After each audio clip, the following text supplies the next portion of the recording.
मंजरनामा लेकर मैं हूं आपका मेजबान शाहिद मसूद बुखारी। नाज़रीन किराम, आप देख रहे हैं केटीवी उर्दू कश्मीर।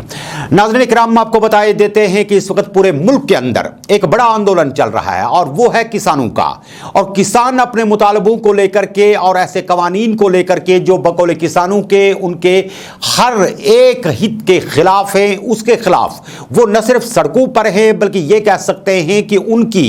इस तहरीक के अंदर बहुत ज्यादा लोग जो हैं वो आए रोज हमदर्दी भी दिखा रहे हैं और कई लोग इनके इस कारवां के बीच में शामिल भी हो रहे हैं। आपको मालूम होना चाहिए कि लगभग एक महीने से जारी इस आंदोलन के बीच में जहां इस वक्त किसान सड़कों के ऊपर डेरा लगा करके बैठे हुए हैं और इस तरह से पंजाब से लेकर के अगर हम यूपी हरियाणा की बात करते हैं और उसके साथ साथ अगर हम बिहार की बात करते हैं तो मुल्क के किसी भी कोने में जम्मू कश्मीर समेत किसान जितने भी हैं वो कहीं ना कहीं पर ये एकजुट होकर के सरकार को यह पैगाम देना चाहते हैं कि उनकी तरफ से लागू किए गए कवानीन किसी भी तरीके से उन्हें मंजूर नहीं है और यहां पर अंबानी अडानी जैसे लोगों के ही घर नहीं चलाए जा सकते बल्कि बुनियादी सतह पर काम करने वाले किसान के नुकसानात को बर्दाश्त नहीं किया जाएगा। और इस तरह से तपती धूप में बरसती बारिश में और गरज जिंदगी के किसी भी महाज पर यही किसान है जो आम आदमी के पेट के लिए 2 वक्त की रोटी मैसर करता है और इन्हें नजरअंदाज नहीं किया जा सकता। मामले की संजीदगी को देखते हुए मरकज की तरफ से कई टीम्स बनाई गई, कई सीनियर वुजरा और यह भी कह सकते हैं कि मरकजी एग्रीकल्चर जो मिनिस्टर हैं उन्होंने भी किसानों के साथ कई दौर की मीटिंगें की, लेकिन हर मीटिंग नाकाम ही दिखी और इस तरह से किसान अपने विरोध पर बराबर जारी रहे। और इसके चलते मुल्क के वजीर आजम नरेंद्र मोदी आज खुद एक वीडियो कॉन्फ्रेंस के जरिए न सिर्फ किसानों के बीच में आ गए बल्कि उन्होंने उन सभी सियासी जमातों से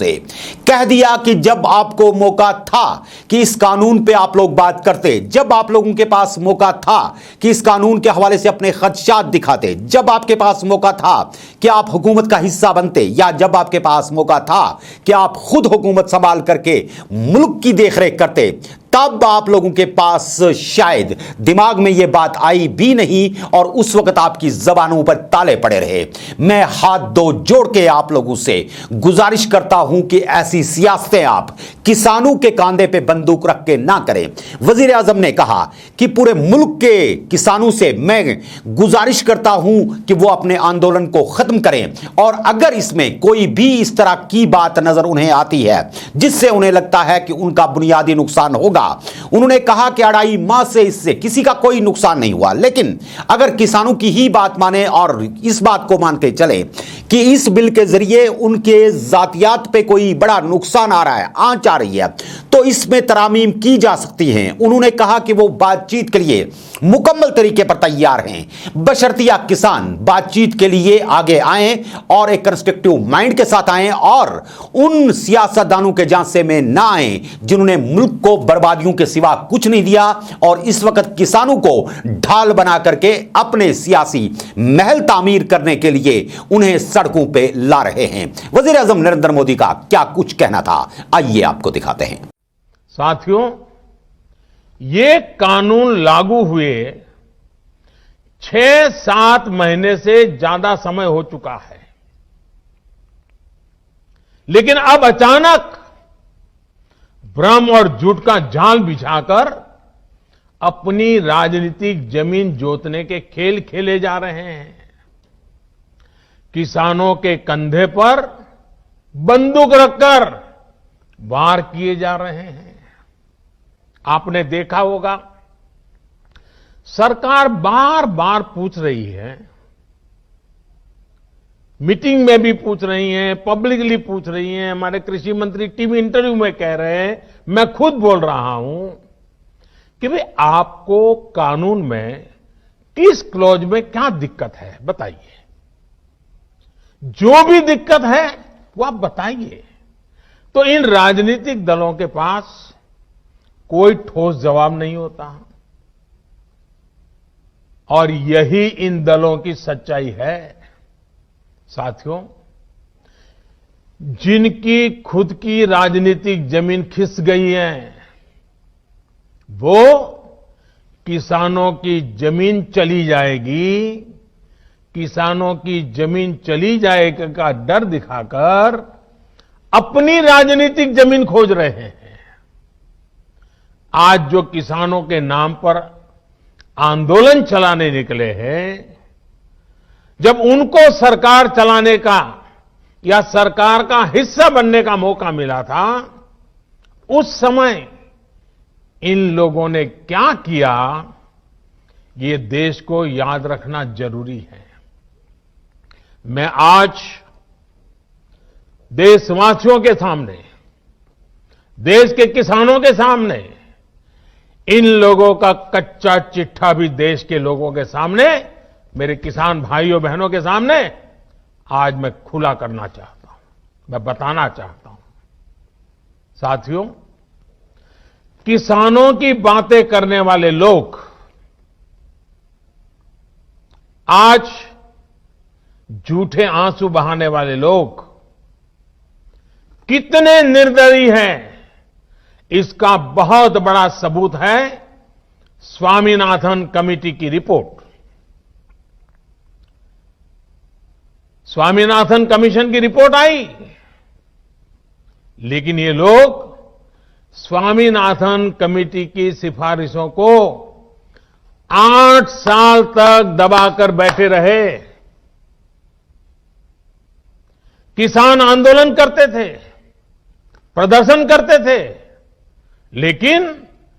इन लोगों के पेट का पानी नहीं लिहाला।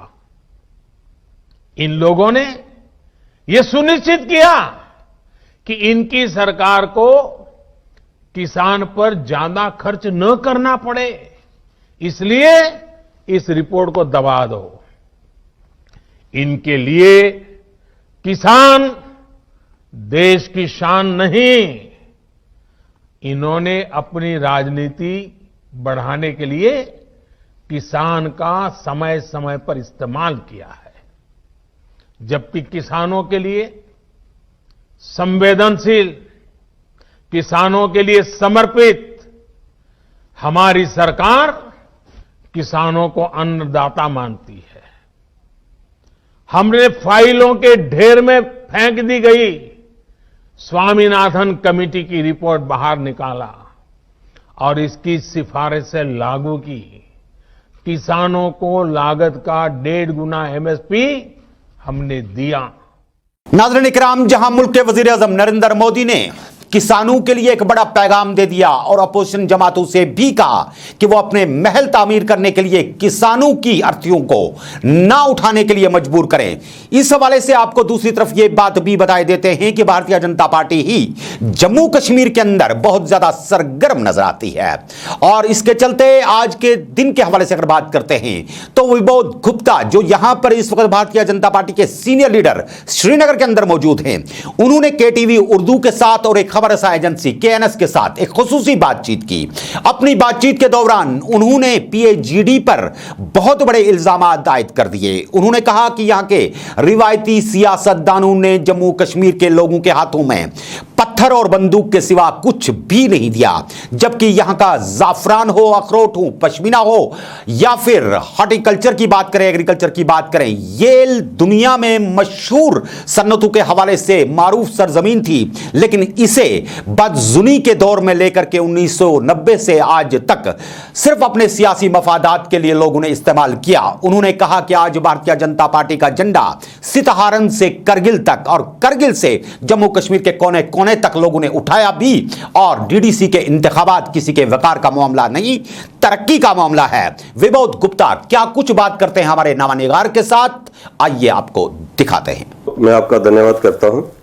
कि आप यहां पर आए। और दूसरी बात मैं ये कहना चाहूँगा कि जो गुपकार अलायंस है, उनका ये कहना कि भारतीय जनता पार्टी को कश्मीर के अंदर कोई सीट नहीं मिलेगी, ये यहीं से इनकी हार शुरू हो जाती है। PDP, national conference, Congress, communist और छोटी छोटी पार्टियों ने मिलकर यहां पर गुपकार अलायंस बनाया। उनको बड़ा डर था, उनको भाजपा की बढ़ती ताकत, कश्मीर के अंदर बढ़ती ताकत को लेकर एक बड़ा डर था, और उस डर ने इन सब को इकट्ठा किया। इन्होंने अलायंस बनाया और अलायंस बनाकर ये लोग चुनावों में उतरे। यही से इनकी हार जो है वो शुरू हो जाती है। दूसरी बड़ी बात, ये डेमोक्रेसी की जीत है। भारतीय जनता पार्टी कितनी सीटें जीतेगी, कितनी नहीं जीतेगी, ये इसकी चिंता वो ना करें। वो ये चिंता करें कि भारतीय जनता पार्टी कश्मीर में हर पोलिंग स्टेशन के ऊपर पहुंच गई। भारतीय जनता पार्टी का झंडा कश्मीर के, हम अगर सीताहरण की बात करें और सीताहरण से अगर हम गुरेज की बात करें और गुरेज से अगर हम यहां पर बांडीपुरा की बात करें, हर जगह झंडा लहराए। सबसे ज्यादा कश्मीर के अंदर इन चुनावों में झंडा नजर आया तो भारतीय जनता पार्टी का नजर आया। ये अपने आप में एक बड़ी बात है। भारतीय जनता पार्टी का कार्यकर्ता हर पोलिंग स्टेशन पर मौजूद हो गया। पीडीपी के पास इतना कार्यकर्ता है, एनसी के पास इतना कार्यकर्ता नहीं है जितना भारतीय जनता पार्टी का है। और सबसे बड़ी बात जो है, ये डेमोक्रेसी की जीत हुई। जिस ढंग से कश्मीर के लोगों ने बम्पर पोलिंग की, खुलकर पोलिंग की, वो उन्होंने बड़ा संदेश गुपकारियंस को, पाकिस्तान को, आईएसआई को और दुनिया को दिया। उन्होंने ये कहा कि हम शांति चाहते हैं, हम भाईचारा चाहते हैं, हम डेवलपमेंट चाहते हैं, हम डीडीसी के चुनावों में खुलकर वोट करेंगे। और उन्होंने खुलकर वोट किया क्योंकि पत्थरबाजी खत्म हो चुकी थी। आतंकवाद अपना आखिरी सांस के ऊपर है। इसलिए आपने देखा होगा कि कश्मीर के पोलिंग स्टेशंस के ऊपर सुबह 7 बजे इतनी ठंडी में हमारी माताएं और बहनें जो हैं वो 100 की कतार के अंदर 7 बजे खड़ी हो गई और उन्होंने वहां पर पोलिंग की। कश्मीर जो है वो यहाँ के केसर के नाम से जाना जाता है, कश्मीर यहाँ के सेब अखरोट के से जाना जाता है, कश्मीर यहाँ के क्रिकेट के बैट के से जाना जाता है, कश्मीर यहाँ की मेहमान नवाजी के नाम से जाना जाता है, कश्मीर के अंदर कश्मीर गुलमर्ग, पहलगाम, डल लेक के नाम से जाना जाता है। लेकिन इन गुपकारियंस ने कश्मीर को पत्थरबाजी का एक इलाका बना दिया, कश्मीर को आतंकवाद और अलगाववाद में डाल दिया। लोग फेड अप हो चुके थे। 1990 के बाद पहली बार लोग खुलकर आए और उन्होंने इनको बड़ा संदेश दिया, हम बिजनेस चाहते हैं, हमें रोजगार चाहिए, हमें डेवलपमेंट चाहिए, हमें टूरिस्ट वापस चाहिए, हमारा सेब दुनिया में जाए, हमारा सैफरान दुनिया में जाए, हमारा पश्मीना जो है,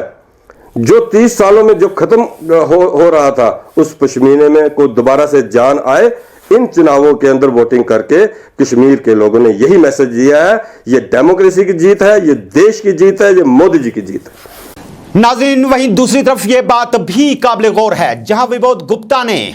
न सिर्फ बड़े बड़े इल्जाम आयद कर दिए इस वक्त पीएचजीडी पर और यहां की रीजनल जमातों पर, दूसरी तरफ यह बात भी खुलकर के सामने आ रही है कि डीडीसी इंतखाबात के बीच में अवाम की भारी शिरकत, जिसका उन्होंने खुद एतराफ किया, यह बात अंदिया दे रही है कि जम्मू कश्मीर के लोगों ने सही मानों में बहुत सालों के बाद ही सही इंतखाबी अमल में अलग से एक दिलचस्पी दिखाई। दिलचस्पी डेवलपमेंट के हवाले से थी, दिलचस्पी पीएचजीडी के एजेंडे के हवाले से थी, दिलचस्पी मामला के हल के हवाले से थी, या दिलचस्पी इस चीज के हवाले से थी कि जो नई लीडरशिप उभर करके आ रही हैं उनको एक मौका दिया जाए। बहरकैफ फिलहाल इस पर कोई इस तरह की बड़ी टिप्पणी करनी तो वक्त का तकाजा नहीं है, लेकिन ऐसा लगता है कि जो आखिरी मरहला अब बिल्कुल सड़क पर आन खड़ा हुआ है और उसके बाद ही डीडीसी के जो नताइज आएंगे और उसके बाद जो यहां पर कांट जांट के मामले शुरू हो जाएंगे और इस कांट छांट के बीच में क्या कुछ ताना बाना बुन करके सामने आएगा, जिसमें आवाम की भारी शिरकत और उसके साथ साथ खवातीन के साथ साथ अगर हम बुजुर्गों की बात करें जो अपने नौजवान बच्चों को कायद बना करके सड़कों पे आए और उन्होंने हर एक उस कॉल को बिल्कुल मुस्तरद कर दिया जिसमें इलेक्शन बायकॉट करने की बात की गई थी, और उसके साथ साथ हर जमात के साथ लोगों की बराबर शिरकत नजर आई। कहीं पर भारतीय जनता पार्टी का जलसा हुआ तो लोग नजर आए, कहीं पर पीएचजीडी के जलसे हुए तो लोग नजर आए, कहीं पर आजाद उम्मीदवार निकले तो लोग नजर आए, कहीं पर बिल्कुल किसी ने मजाहिया अंदाज में स्टेज को सजाया तो वहां पर भी लोग लुत्फअंदोज हुए। आखिर डीडीसी के इंतखाबात के नताइज किस प्रकार के होंगे, क्या कुछ होगा, सब कुछ मंजरनामा, यह सारा मंजरनामा पिटारा लेकर के हम हाजिर हो जाएंगे इस पर पूरी तरह से नजर बनाने के लिए कि क्या कुछ रुझान रहेगा और किस तरफ लोगों के मिजाज जा रहे थे। क्या पीएचईडी का पलड़ा भारी होगा या भारतीय जनता पार्टी के हिस्से में भी कई जगह पर कमल खिल सकते हैं। क्या वाकई तौर पर डीडीसी के इंतखाबात लोगों ने अपनी नाराजगी के साथ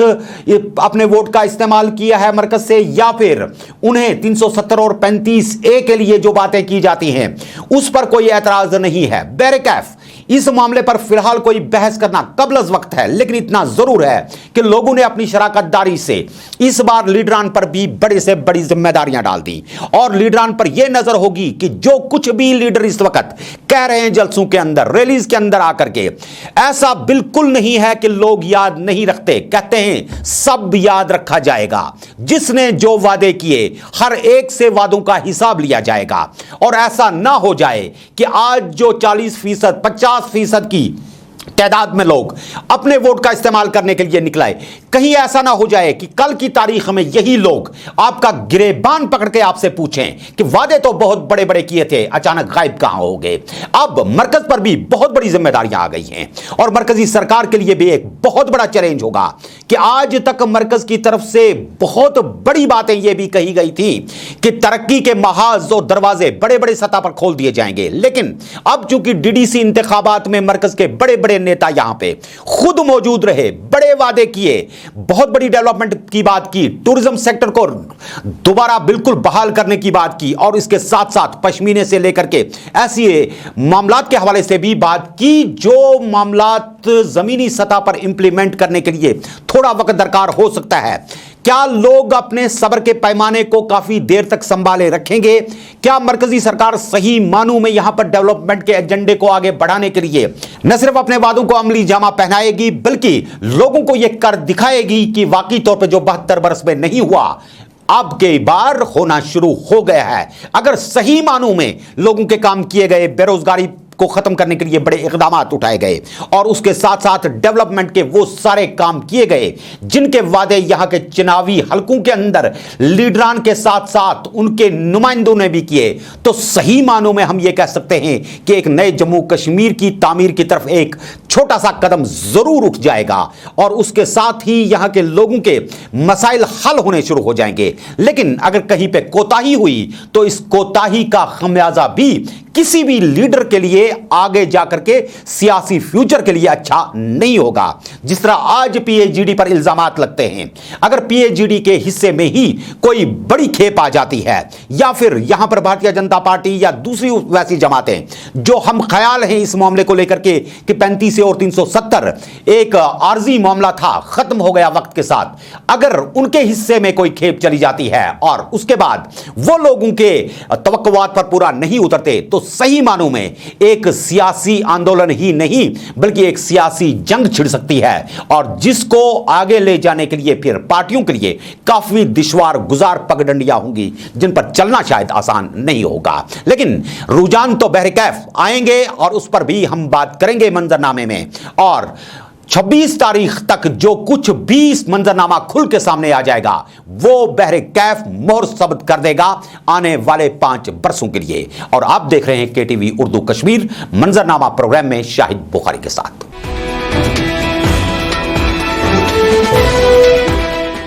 जी नाज़रीन किराम, कहते हैं कि वक्त खुद ही बता देता है कि रास्ते कहां की तरफ जाते हैं और कहते हैं कि राहों की मुश्किलों का उन्हें क्या सबूत दूं, मंजिल मिली तो पाऊं में कांटे नहीं रहे। नाज़रीन किराम, आपको बताए देते हैं कि बताया जाता है कि झील डल जिसे आप शोरा आफाक के नाम से जानते हैं और गुज़श्ता दिनों से एक स्टोरी वहां पर वायरल हो रही थी कि किसी के वहां पर कोविड-19 का इस तरह का मामला ऐसे हालात में पेश आया जब सोशल बायकॉट पर बात चली गई और उस घराने से लोगों ने अपने ताल्लुकात भी काट दिए। बहरकैफ अस्पताल के अंदर जब वो जेर इलाज थे और डल के अंदर रहने वाले थे तो दिमाग के अंदर ख्याल आया कि क्यों ना ऐसा काम किया जाए कि डल के अंदर जो सयाह लोग आते हैं, डल के अंदर जो लोग रहते हैं, जब वो बीमार हो जाते हैं या इंतहाई मुश्किलात के अंदर होते हैं तो पानियों के ऊपर शिकारों को तैराकी करके सड़क के ऊपर आने तक काफी देर लग जाती है और उसके साथ ही तब तक बीमार का हाल भी अच्छा नहीं रहता। और कोविड-19 के बीच में अगर ढल के अंदर भी कोई इस तरह की चीज होती कि बीमारों को बचाया जा सकता, इमीडिएट रिलीफ दी जाती, तो शायद कोई बात बनती। तो उनके दिमाग में बात आ गई कि क्यों ना एक ऐसी एम्बुलेंस तैयार की जाए जो पानियों के अंदर तैरेगी और किसी भी हंगामी सूरत हाल में न सिर्फ जिले डल के उन लोगों तक पहुंचेगी जो वहां पर अपना घर बसाए हुए बैठे हैं, बल्कि आने वाले सयाहों के लिए भी एक इमरजेंसी सर्विस के तौर पर काम करेगी। और इस तरह से यहां के एक मुकामी शहरी ने जो जिले डल के अंदर ही रहते हैं, न सिर्फ एक एम्बुलेंस बनाने की ठान ली बल्कि बना भी डाली और आजकल उस पर शद्दोमत के साथ काम जारी है। जदीद मशीनरी से लैस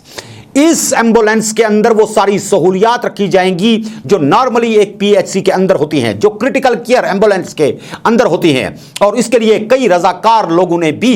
अपने हाथ बढ़ा दिए हैं ताकि इसकी न सिर्फ हौसला अफजाई की जाए बल्कि शोराफाक जिले डल के अंदर पानियों पर तैरती हुई एक ऐसी कश्ती को भी चलाया जाए जो न सिर्फ एम्बुलेंस बने बल्कि लोगों के जख्मों का मरहम भी बने और तकालीफ का इलाज भी। क्या कुछ जिले डल के अंदर ये शख्स इस बारे में बताते हैं, आइए आपको दिखाते हैं। अभी ठीक हुआ 90%, अभी 10% बाकी है, उसमें इक्विपमेंट्स लगाने हैं, मेडिकल इक्विपमेंट्स। वो डॉक्टर के साथ में बैठ के देखूंगा उनको, वो क्या क्या मुझे बताएंगे वो इसमें लगा देंगे। ये खाली एम्बुलेंस नहीं रहेगी, इसके अंदर आप देखिए कि इसके अंदर अगर कहीं पे इसमें हेल्पलाइन रहेगी नंबर। जब किसी हाउस बोट वाले या किसी को भी कोई प्रॉब्लम हो, यहाँ पे कोई बीमार हो, तो वो फ़ोन करेगा, डॉक्टर उसके घर जाएगा, घर जाके वो ट्रीट करेगा। अगर वो ठीक होगा तो ठीक है, अगर नहीं तो अगर उसकी इमरजेंसी ज़्यादा हो तो इसी बोट के अंदर उसको दूसरी जगह पे ले जाएंगे। गवर्नमेंट से मुझे यही अपील है कि अब मैंने एक इनिशिएटिव लिया है, बोर्ड भी बना दिया है, सब कुछ, खाली मुझे 3 बंदे चाहिए इसमें, एक ड्राइवर और दूसरा जो हमारी डॉक्टर साहब होंगे और एक टेक्नीशियन, ठीक है ना। ये 3 चीज़ें मुझे गवर्नमेंट से चाहिए, बाकी हम सब यहाँ से ही करेंगे। अभी तक डल लेक की अगर हम बात, वहीं दूसरी तरफ नाज़रीन किराम, वक्त की तेज रफ्तारी के साथ जहां सड़कों को पूरी तरह से ट्रैफिक ने अपने घेरे में ले लिया है और अक्सर फुटपाथ भी बड़े पूरे रहते हैं, जम्मू के अंदर भी एक बड़ी कोशिश शुरू कर दी गई है जिसके चलते वहां अब कुछ इस तरह के एम्बुलेंसेस भी आ रहे हैं जो आपके मोटरसाइकिल या स्कूटर के साथ बिल्कुल अटैच होंगे, जो किसी भी छोटी से छोटी गली से निकल करके बीमार को वक्त पर अस्पताल पहुंचा देंगे। इस हवाले से एक मारूफ कंपनी ने एक इस तरह की एम्बुलेंस टाइप टायर सिस्टम तैयार कर दिया है जिसमें जदीद वो सारी चीजें लगी होंगी और साथ साथ उस पर एम्बुलेंस का सिग्नल और ऑक्सीजन लगाने के लिए और दीगर मामलात के हवाले से वो सारी चीजें फिक्स की गई हैं ताकि एक बीमार को फौरी तौर पर बिना किसी रुकावट के, ट्रैफिक जैम के अस्पताल पहुंचाया जाए। कोशिशें अच्छी हैं कि इंसानियत को किसी तरीके से बचाया जा सके और हमारी भी ये कोशिश होनी चाहिए कि जहां इस कंपनी की तरफ से इस तरह की कोशिश करके एक इस तरह की एम्बुलेंस बनाई गई जो किसी भी तरीके से आपको ट्रैफिक जैम के बीच में जिंदगी की जंग हारने से रोक सकती है, लेकिन हमारी भी यह कोशिश होनी चाहिए कि हम सड़कों पर जब चलें तो एम्बुलेंस किसी भी सिमत से आ रही हो, किसी भी सिमत से कोई बीमार को लेकर के आ रहा हो, हम उसके लिए न सिर्फ राहदारी दें बल्कि उसे अपनी मंजिल तक यानी कि अस्पताल तक पहुंचाने में मदद भी करें, क्योंकि इंसान हम भी हैं, आज कोई उसमें सवार है, कल हम भी हो सकते हैं। तो नाज़रीन किराम, इस दुआ के साथ ही आज के मंजरनामे से हमें दीजिए इजाजत कि गर खुदा ने चाहा एक नए शुमारे में फिर होगी आपसे मुलाकात एक नए मंजरनामे के साथ, और इस मंजरनामे में हम अक्कासी करने की कोशिश करेंगे उन सारे मामलात के जो मामलात आपके हैं, लेकिन हम आपकी जबान बन करके सरकार के बीच में आपके मुद्दे पहुंचाने की कोशिश करेंगे ताकि आपके मसाइल हल हो सकें। आज के शुमारे से दीजिए इजाजत, अपना ख्याल रखिएगा, खुदा हाफिज़ नासिर।